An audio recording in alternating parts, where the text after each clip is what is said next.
Good afternoon students. बेटे आज हम करेंगे Green's theorem in plane. Right. अब पहले भी हमने ग्रीन्स थ्योरम की थी, पर वो गॉस डाइवर्जेंस थ्योरम जो हमने की थी उसकी क्रॉलरी की फॉर्म में की थी, उसी रिजल्ट को हमने यूज़ किया था। पर अब हम जो आज करेंगे थ्योरम, ग्रीन्स थ्योरम, वो प्लेन में करेंगे। प्लेन का मीनिंग आपको क्लियर ही है कि एक्स एक्सिस और वाई एक्सिस प्लेन में हम बात करेंगे।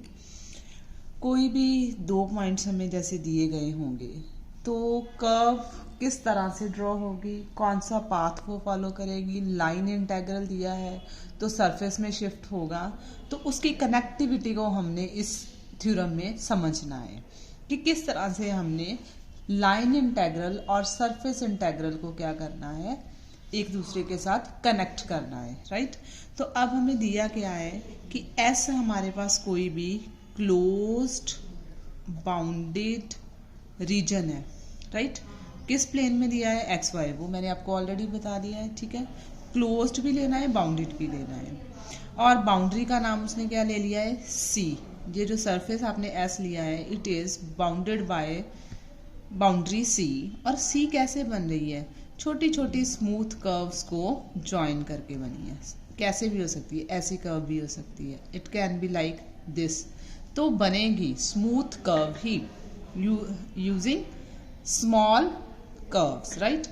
अब वो कहता है कि m और n आपके पास दो फंक्शंस आ गए हैं। किसके हैं, x और y के। m और n functions of x and y ले लिए। साथ ही एक और चीज है, दोनों कंटिन्यूअस भी है। राइट।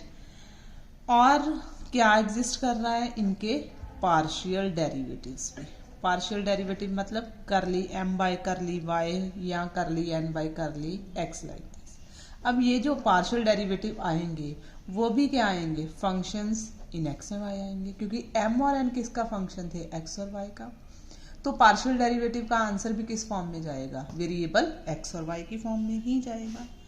और ये जो आंसर रिजल्ट सारा कुछ आ रहा है, ये भी किस रीजन में लाई करना चाहिए, रीजन आर में लाई करना चाहिए। ठीक है। तो अब हमने प्रूफ क्या करना है, जब हमें ये सारा कुछ दिया गया है, क्या क्या दिया है हमें, कि एक क्लोज्ड सरफेस हमने लेना है। ठीक है। जो बाउंडेड भी है और कंटिन्यूअसली स्मूथ कर्व से बना हुआ है। राइट। और दो फंक्शन हमने चूज कर लिए हैं, m और n। ठीक है। m और n फंक्शन जो आ रहे हैं वो किसके फंक्शन हैं, वेरिएबल x और y के। कंटिन्यूअस भी है, पार्शियल डेरिवेटिव भी एग्जिस्ट कर रहे हैं, फंक्शंस x और y के आ रहे हैं in the particular region R। अब हमने देखना है कि सरफेस इंटेग्रल और लाइन इंटेग्रल आपस में किस तरह से कनेक्ट होंगे। तो लाइन इंटेग्रल हमने क्लोज्ड सरफेस का निकाला, ये हमारी डिफरेंशियल इक्वेशन की फॉर्म है M d x plus N d y, line integral. Right. किस में शिफ्ट करना है, सरफेस इंटेग्रल में। कैसे शिफ्ट होएगा, curly N by curly x minus curly M by curly y d x D y. इस तरह से हमने लाइन इंटेग्रल से रिजल्ट को शिफ्ट किस में कर दिया है, सरफेस इंटेग्रल। राइट। अब जो लाइन इंटेग्रल है वो पूरी बाउंड्री के ऊपर लिया गया है। राइट। बाउंड्री किसकी थी, ये क्लोज सरफेस एस की। Right. In the direction of integration, in the direction of integration clockwise भी ले सकते हैं हम कर्व को, एंटी क्लॉकवाइज भी हम कर्व को ले सकते हैं। तो सबसे पहले हम प्रूव करेंगे कि ये जो बाउंड्री एस आ रही है वो क्लोज्ड कर्व का पार्ट है। तो हमने क्या करना है, क्लोज्ड कर्व ले लेनी है। क्लोज्ड कर्व कैसे हो सकती है, इसी टाइप की होएगी। राइट। कहीं किसी पॉइंट से ये शुरू हुई है, किसी पॉइंट पे ये कर्व एंड हुई है, हालांकि ये मीट कर गए हैं तभी ये क्लोज होएगा, एंड पॉइंट्स जो कर गए हैं मीट। तो पॉइंट्स का नाम हमने क्या ले लिया, ए एंड बी। अब ये जो कर्व है y किसका फंक्शन आएगी, ऑब्वियसली x का। अब जब यहाँ से अगर मैं लाइंस ड्रॉ करूँ तो ये जो डिस्टेंस आ रहा है, ये पर्टिकुलर डिस्टेंस x एक्सिस के ऊपर आ रहा है, तो इसको हम क्या कह सकते हैं, इस पॉइंट पे x is equals to b. यहाँ से लेके यहाँ तक जो डिस्टेंस आ रहा है इस पर्टिकुलर पॉइंट पे, उसका नाम हमने क्या रख दिया, b। राइट। तो अब y की वैल्यूज चेंज हो रही हैं according to the values of x, obviously, ठीक है। तो जो हमने रेक्टेंगुलर सेट ले लिया वो कैसे आ गया, x की लिमिट्स किसके बीच में लाई कर रही हैं, a और b के बीच में। y किसके ऊपर डिपेंड कर रहा है, x के ऊपर, right. y is function of x, उसका नाम चाहे आप fx रख लो, gx रख लो, बुक में उन्होंने gx लिया है, दिस इज योर चॉइस। अब जरूरी नहीं है कि ये x ही हमारा कांस्टेंट आए, पॉसिबल है कि अगर मैं यहां से y को फिक्स कर दूं, ठीक है, तो क्या वेरी करेगा, फिर x वेरी कर जाएगा, राइट। मतलब अगर मैं y की लिमिट्स a टू b ले लूं तो x की जगह पे अब वेरिएबल कौन चेंज हो जाएगा, y, राइट। उल्टा भी ले सकते हो आप, पर मैक्सिमम केसेस में हम क्या करते हैं इजीली कि x को हम कांस्टेंट रख लेते हैं, y को वेरिएट करवा देते हैं, उसके ऊपर डिपेंड करवा देते हैं, ठीक है। अब हमारा पर्पस क्या है कि हमने लाइन इंटेग्रल को शिफ्ट किस में करना है, सरफेस इंटेग्रल में। तो हमारे पास दो केसेस हो गए, अगर मैंने x को कांस्टेंट लिया है तो y क्या आ जाएगा, वेरिएबल आ जाएगा। अगर मैं y को कांस्टेंट लेके चलूं तो क्या हो जाएगा, रिवर्स हो जाएगा, x डिपेंड करेगा y के ऊपर। पहले केस में क्या था, y डिपेंड कर रहा था x के ऊपर, दूसरे केस में क्या हो जाएगा, x डिपेंड करेगा y के ऊपर। तो ये आपकी चॉइस होएगी कि किस तरह से आपने किसी भी चीज को मैनेज करना है, राइट। अब हमारे पास ये जो कर्व आ रही है, क्लोज्ड कर्व, उसको हमने दो हिस्सों में सपोज डिवाइड कर दिया। यहाँ से मैंने अगर y को सपोज फिक्स किया तो ये लाइन इस तरह से बनेगी बेटे, ठीक है। तो से y is equals to d, यहाँ से y को फिक्स करें तो ये पॉइंट क्या आ जाएगा, ये y डी लिया, यहाँ पे y क्या आ जाएगा, c आ जाएगा। तो ऊपर वाली कर्व को अगर हम a से b पाथ यहाँ तक ले रहे हैं तो ये f पॉइंट ले लिया, अगर डाउनवर्ड डायरेक्शन से मूव कर रहे हैं तो इस पॉइंट यहाँ पे टचिंग पॉइंट का नाम हमने e ले लिया, राइट। तो कर्व किस तरह से बन सकती है, या तो a e b की फॉर्म में लिखोगे या a f b की फॉर्म में लिखोगे, उल्टा भी ले सकते हो b f a की फॉर्म में, क्योंकि मैंने कौन सा सरफेस बताना था, क्लोज्ड। तो एक ही पैटर्न रखो, सपोज अगर आपने ए से शुरू किया, ए ई बी, ए ई बी एक पाथ क्लोज करना था, फिर क्या आ जाएगा, बी एफ ए, जहां से शुरू किया वहीं पे खत्म। तो ये पाथ कौन सा हो गया, हमारा क्लोज्ड पाथ आ गया, ठीक है। तो दोनों केसेस मैंने आपको बता दिए हैं कि या तो आप x को लेंगे या y को, रिवर्स लोगे तो क्या बनेगा बेटे आपका, एफ ए ई। अगर आपने क्या किया, x को फंक्शन ऑफ y लिया, अगर x को फंक्शन ऑफ y लिया तो ये डायग्राम किस तरह से शुरू होएगी, एफ ए ई, दूसरी ई बी एफ। तो ये आपकी अपनी चॉइस है कि आपने किस वेरिएबल को कांस्टेंट रखना है और दूसरे को वेरी करवाना है, राइट। अब हमारे पास क्या है जो प्रूफ करना था, राइट साइड पे देखिए, करली एम ओवर करली वाई, करली एन ओवर करली एक्स, इन दोनों में से कोई भी एक सेलेक्ट कर लो आप। अगर सेपरेट करें तो हम ले लेते हैं double integral of curly M over curly y d x D y. अब इस केस में हमारे पास अगर मैं x को कांस्टेंट रखूं तो वेरी कौन करेगा, ऑब्वियसली y वेरी करेगा, ठीक है। करली एम ओवर करली y, पहले डी वाई होएगा क्योंकि y वेरिएबल है, x कांस्टेंट है, उसकी लिमिट्स एंड पे सॉल्व हो जाएगी, ठीक है। अब डेरिवेटिव और integral they are inverse to each other, तो I am left with only m upper limit minus lower limit. तो मेरे पास जो इंटेग्रल बचेगा वो बचेगा x a टू b, क्योंकि अभी dx का सॉल्व नहीं हुआ, अंदर वाला पार्ट। m किसका फंक्शन है, शुरू में बताया था x और y का फंक्शन है। अब हमने लिमिट्स क्या लेनी थी, सिर्फ चेंजेस किस में आनी थी, y में, राइट। अब फिल करेंगे values, x a to b, M, x में तो चेंज आई नहीं, चेंज किस में आ रही है, वाई में, अपर लिमिट माइनस लोअर लिमिट,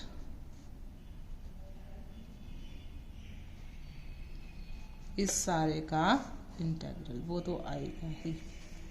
अब जब हम इंटीग्रेशन करेंगे तो इनको सेपरेट आउट कर देंगे, सेपरेटली इंटीग्रेशन क्या आ जाएगी, ए टू बी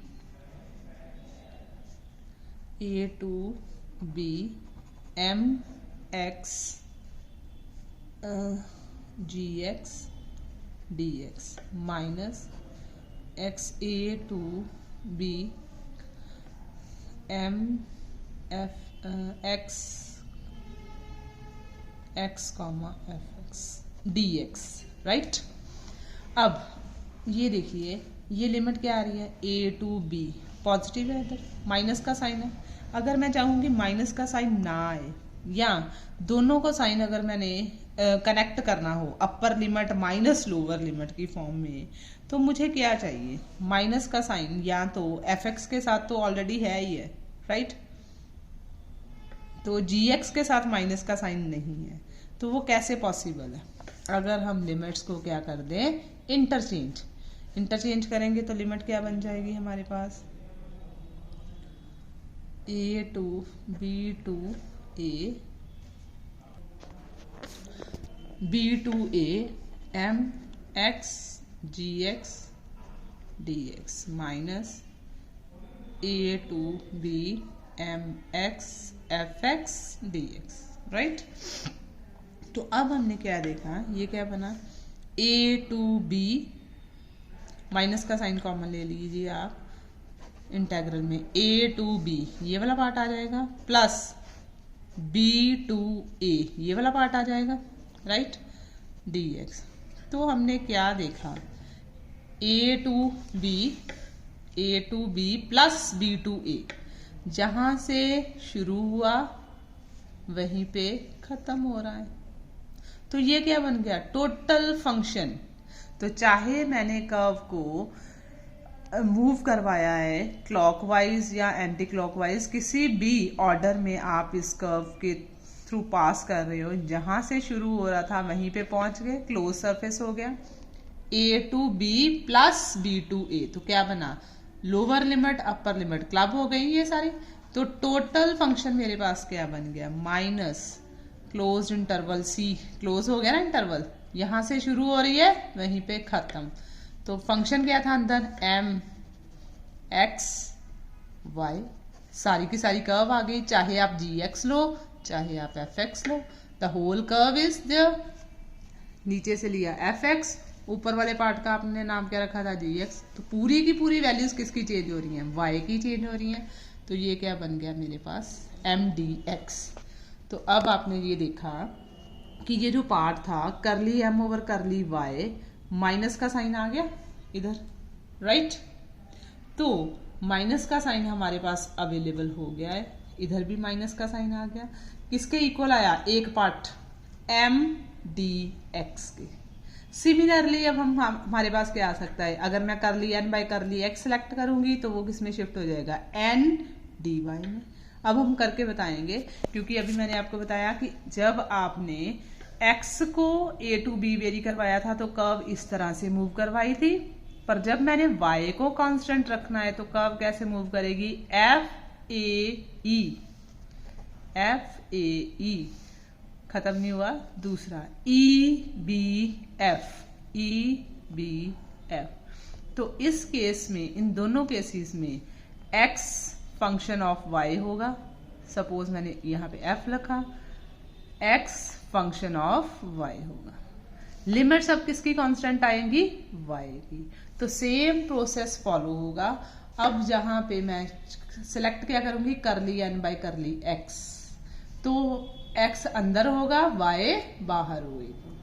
फिर से सेम प्रोसेसिंग के थ्रू सारा सिस्टम चलेगा। Similarly at the end what I will get, double integral curl N by करली X D x D Y is equals to closed interval C N X Y D Y आ जाएगा। अब हम इन दोनों expressions को क्या कर देंगे, ऐड कर देंगे। तो हमारे पास Green's theorem in plane will be proved. This is so simple. ठीक है, अब हमारे पास क्या आ गया, जो रीजन्स हमने लिए थे बेटे, तो एक्सटेंड कर सकते हैं हम इसी प्रूफ को, क्योंकि जरूरी नहीं है कि हमारे पास एक ही रीजन ऐसा बने। तो क्लोज्ड फॉर्म कर्व हमारे पास अलग अलग शेप्स की हो सकती हैं। ठीक है, तो उसी के अकॉर्डिंगली जरूरी नहीं है कि मेरे पास एक ही वेरिएबल में ये चीजें आए, प्लस थर्ड वेरिएबल भी आ सकता है, dx dy dz। तो number of variable x y थे, तो अब मेरे पास नंबर ऑफ वेरिएबल कितने हो गए हैं, 3, राइट। तो it can be extended to any number of variables. इसकी क्रॉलरी करते हैं। वेक्टर फॉर्म भी दी गई है। वेक्टर फॉर्म में क्या आएगा, f वेक्टर दिया है सपोज हमें mi प्लस एन जे की फॉर्म में। r वेक्टर हमें बताएं पोजीशन होती हैं xy प्लेन में, राइट। तो dr का मतलब क्या आएगा, चेंज डेरिवेटिव। ठीक है जी। अब हमारे पास क्या था थ्योरम में, mdx प्लस ndy। तो mdx plus ndy mn, right, dx dy है सारा कुछ अवेलेबल, वैल्यूज फिल करनी है and we will get the result. In which form, ये सारा शिफ्ट हो जाएगा mi plus N j. Dot product किसके साथ आ रही है, आई डॉट डी एक्स, इस फॉर्म में लिख सकते हैं ना हम लोग, डी वाई डॉट प्रोडक्ट की फॉर्म में लिखा है। ये क्या बन गया, F dot d r vector. तो अभी हमें ये पता है कि कर्ल अगर हम किसी फंक्शन की निकालें तो कैसे निकालते हैं, curl i j k partial derivative with respect to x, with respect to y, with respect to z, और कंपोनेंट्स ऑफ द फंक्शन वो क्या थे, एम एन, एम और एन ही थे, के तो था ही नहीं, 0 आ जाएगा। सारा सॉल्व करके मेरे पास सेकंड, ये थर्ड रो से भी हम इसको एक्सपेंड कर सकते हैं, चाहे फर्स्ट रो से करो, आंसर तो हमारा सेम ही आना है, राइट। तो हमारा सॉल्व होने के बाद रिजल्ट किस फॉर्म में जाएगा, माइनस करली एन ओवर करली एक्स,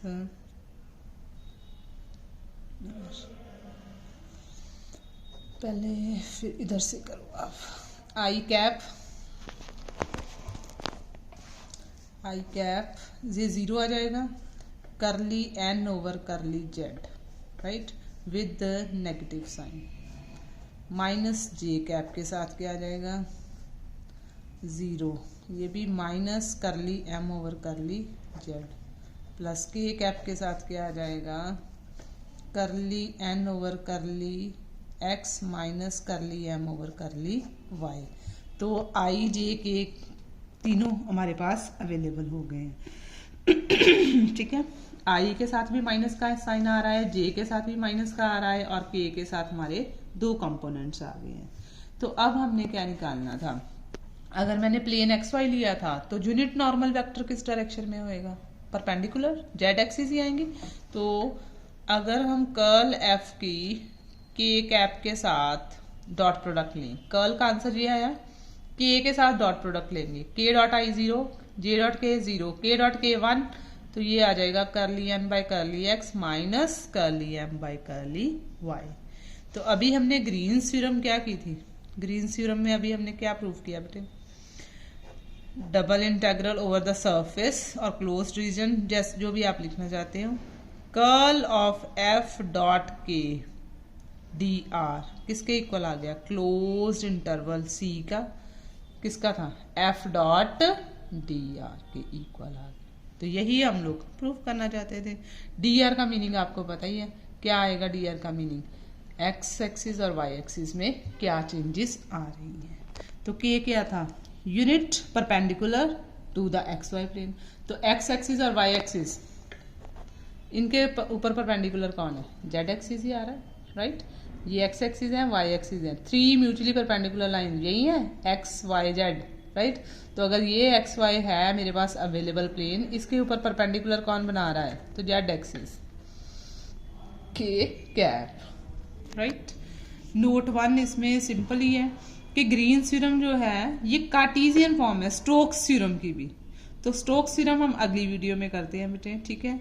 अब इसमें अलग अलग नोट्स दिए गए हैं। एक और नोट दिया गया है कि अगर मैं रिप्लेस कर दूं m को, ठीक है, थ्योरम में अगर हम कहते हैं कि m को रिप्लेस कर दें f1 के साथ और n को रिप्लेस कर दें f2 के साथ, तो क्या चेंजेस आएंगी? जहाँ पे m है वहाँ पे f1 आ जाएगा, जहाँ पे n था वहाँ पे f2 आ जाएगा, तो वो तो कोई बड़ी चेंज नहीं आएगी। सिमिलरली जो चेंजेस लेफ्ट साइड में आएंगी वही चेंजेस राइट हैंड साइड में होंगी।